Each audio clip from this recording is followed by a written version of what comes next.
Praise the Lord. ஆண்டவரும் அருமை இரட்சகருமாகிய இயேசு கிறிஸ்துவின் இனிய நாமத்தினாலே உங்கள் யாவரையும் நாங்கள் வாழ்த்தி ஆசீர்வதிக்கிறோம். கர்த்தர் தாமே உங்களை ஆசீர்வதிப்பாராக. இன்றைய தேவ வார்த்தை தானியேல் 3ஆம் அதிகாரம்.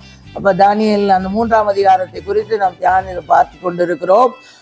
இன்றைக்கு 17வது வசனமும் 18வது வசனமும் சொல்லுகிறது பாருங்க. நேற்றைய தினத்துல நான் சொன்னேன், உத்தரவு சொல்ல எங்களுக்கு ராஜா சமூகத்தில் என்று சொன்னார்கள். இன்றைக்கு பாருங்க, நாங்கள் ஆராதிக்கிற எங்கள் தேவன் எங்களை தப்புவிக்க வல்லவராய் இருக்கிறார். அவர் எரிகிற அக்கினி சுவாலைக்கு ராஜாவாகிய உம்முடைய கைக்கு நீங்களாக்கி விடுவிப்பார். அல்லேலூயா. அந்த நேற்றைய தினத்துல சொன்னேன், நீங்க இந்த எரிகிற அக்கினில போடுவோம் உங்களை விடுவிக்கிற தேவன் யார் என்று கேட்கிறார். இன்றைக்கு அவங்க சொல்றாங்க பாருங்க, 14வது வசனம், நாங்கள் ஆராதிக்கிற அந்த வாலிபர்கள் ஆராதிக்கிற தேவன் பாருங்க, நல்ல தைரியமா ராஜா சமூகத்துல சொல்றாங்க. ராஜாவென்று பயப்படவில்லை, ராஜாவுக்கு மேலான நம்முடைய ராஜாதி ராஜா கர்த்தாதி கர்த்தர், அவர் வல்லமை உள்ளவர். அல்லேலூயா. தேவன் எங்களை தப்புவிக்க வல்லவராயிருக்கிறார். அவர் எரிகிற அக்கினி சுவாலைக்கு ராஜாவாகிய உம்முடைய கைக்கும் எங்களை நீங்களாக்கி விடுவிப்பார். தைரியமா சொல்லுகிறார், எங்களை தேவன் விடுவிப்பார். சொல்லிட்டா 18வது சொல்லு பாருங்க, விடுவிக்காமல் போனாலும், இது இங்கதான் நல்லா கவனிங்க, விடுவிக்காம போனாலும் நாங்கள் உம்முடைய தேவர்களுக்கு ஆராதனை செய்வதும் இல்லை, நீ நிறுத்தின பொற்சிலையை நாங்க என்ன பண்ண மாட்டோம், பணிந்து கொள்வதும் இல்லை. அல்லேலூயா. எவ்வளவு வைராக்கியமா சொல்லுகிறாங்க பாருங்க. அந்த இடத்துல உயிரே போனால் பரவாயில்ல, தெரியும் அக்கினியிலே தூக்கி போட்டால் என்ன ஆகும் என்று. ஆனா இந்த வாலிபர்களுக்கு தெரியும், அக்கினியிலே தூக்கி போட்டா தேவன் காப்பார் என்று. அல்லேலூயா. அதான் தைரியமா சொல்லுகிறார்கள். அல்லேலூயா.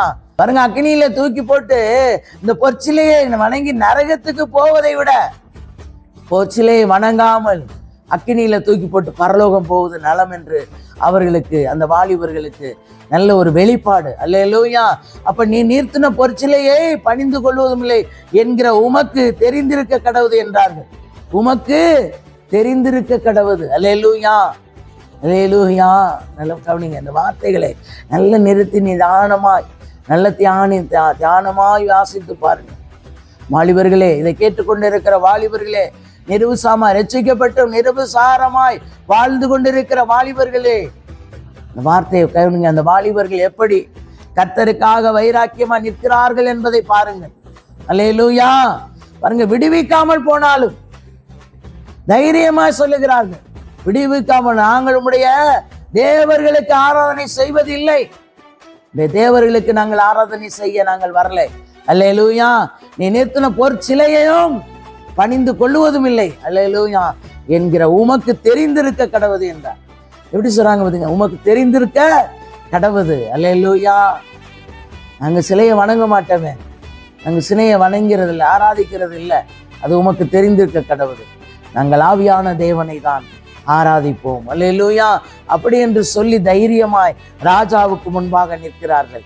அல்லேலூயா. அப்படிப்பட்ட எல்லாரும் தைரியமாய் தேவனுக்கு முன்பாக நிற்கணும். மனுஷருக்கு முன்பாக நீங்கள் குற்றப்படுத்தி நிற்கும் பொழுது தைரியமா நிற்கணும். என்னை விடுவிக்கிற ராஜா தேவனாகிய கர்த்தர் ஒருவர் உண்டு, விடுவிப்பார். அவர் விடுவிக்காம போனாலும் நான் நரகத்துக்கு போவதை விட பரலோகத்துக்கு போவது நலம் என்று சொல்லி உறுதியாய் நிற்க பழகி கொள்ளுங்கள். தகப்பனே, மை துதிக்கிற சோத்திரம் கர்த்தாவே, சர்வ வல்லமையுள்ள தெய்வமே, மை துதிக்கிற சோத்திரையா. நேற்றும் இன்று மாறாத எங்களுடைய நல்ல தகப்பனே, இந்த வார்த்தையை கேட்கிற பார்க்கிற ஒவ்வொருவரையும் கர்த்தர் ஆசீர்வதித்து பெரியவர் பெரிய காரியங்கள் வச்சுங்க. இயேசுவின் நாமத்தின் ஜீவனுள்ள நல்ல பிதாவே. ஆமேன், ஆமேன்.